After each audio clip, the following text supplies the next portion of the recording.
Welcome to the guide to price checking.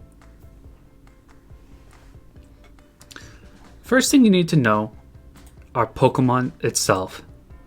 Pokemon have different natures, abilities, and each Pokemon has individual values and effort values that can be trained, and different base stats. This topic is pretty deep and we won't go too into it on this video, but there are plenty of resources that you can utilize to understand this. Pokemon database, Bulbapedia, and there's some good guides on our forums. You'll find all the links down below. You also need to understand PvP. This is also another topic that we can't really fully cover in this video, but if you follow Belz's channel here, you probably know a little bit about PvP, and PvP is different every website you go. So it's important to know pros PvP.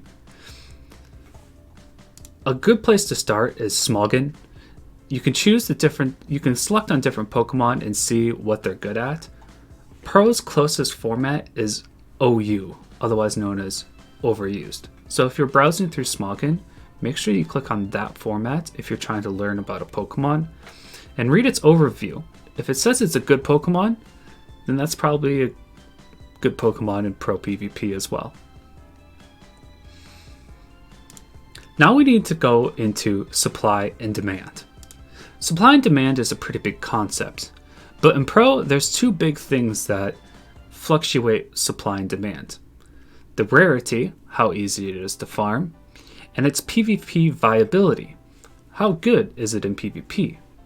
For example, Magikarp is really easy to farm, so there's a lot of supply of Magikarps.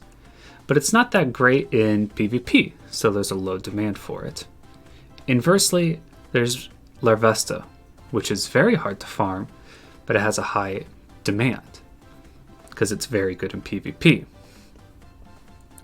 So how does that affect the price though? So let's look at this chart of price and quantity. You'll see price on your left and quantity on the bottom line. Here's our supply line.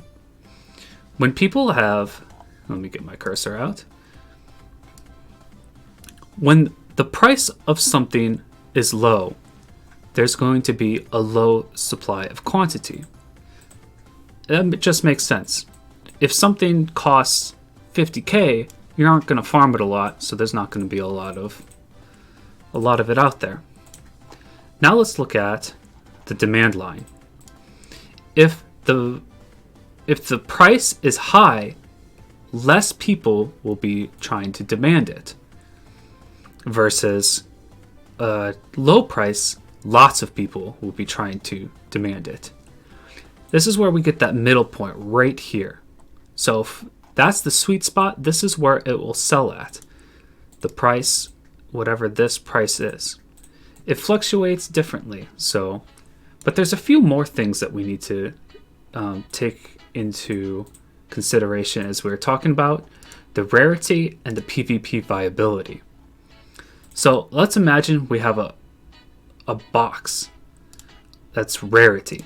If a Pokemon is rare, it's hard to farm. So the supply will never be below the price of that rarity box. This changes the line where the demand meets the supply line, so the price actually increased because of the rarity. So let's assume that the rarity went up. This would cause our supply line to also go up, and this causes our price here to also go up. So you can see how that all affects. And then we have our PvP box. So our PvP box affects our demand line. So in this example or in this box right here, the demand line would never go below the price of the PvP viability. So our demand line goes up, making the price go up. So as you can see, if something is more in demand, Let's grab our PvP box, make that a little bit bigger.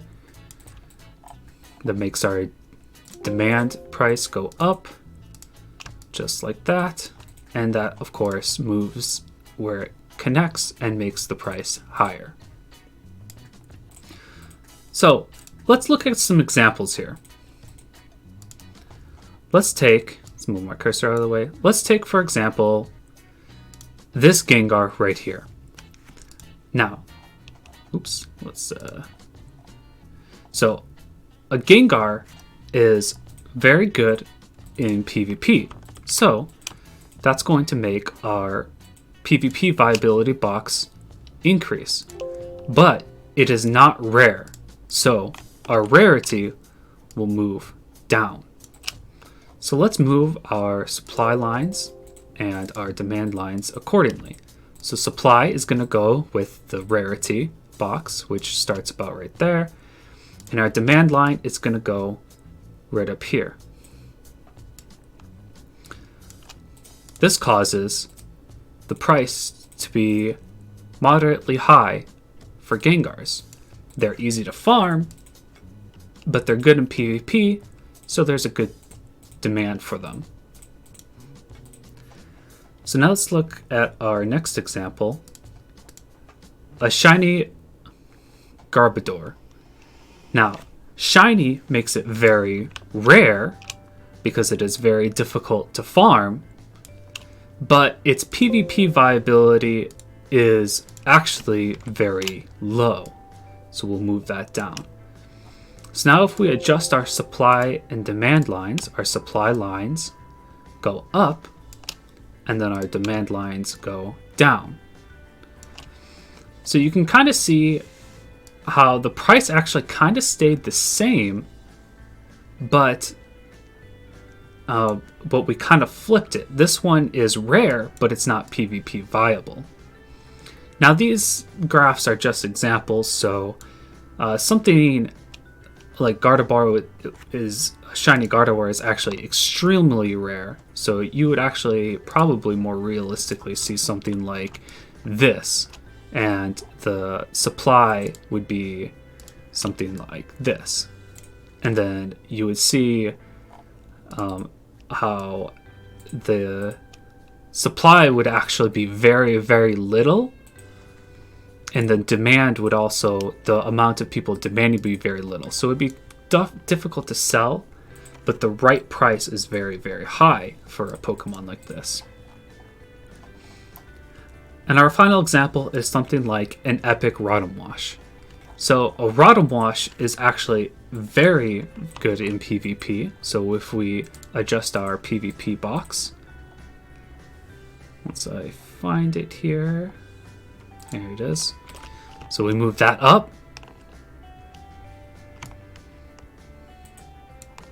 But it's not as rare as a shiny Gardevoir. So let's move that down. And now we adjust our lines accordingly. Right there, and our demand line right there. So you can see this one's a little bit more balanced. There could be quite a bit of demand for a Rotom Wash, and there's quite a bit of supply of Rotom Wash. Versus the Gardevoir, which was very low supply, but a very high price, but a very high demand, but also not a lot of people wanting it. So Rotom Wash is more kind of in the middle. So there's some examples for you. This is all this is the fundamentals to price checking, is knowing your supply and demand graphs and understanding your Pokemon, understand how rare it is in Pro, and understand how good at PvP it is in Pro. So now you can kind of you find a baseline of prices and adjust from there. So I know I didn't give you any hard numbers, but hopefully the concept helped you to price check for yourself in the future.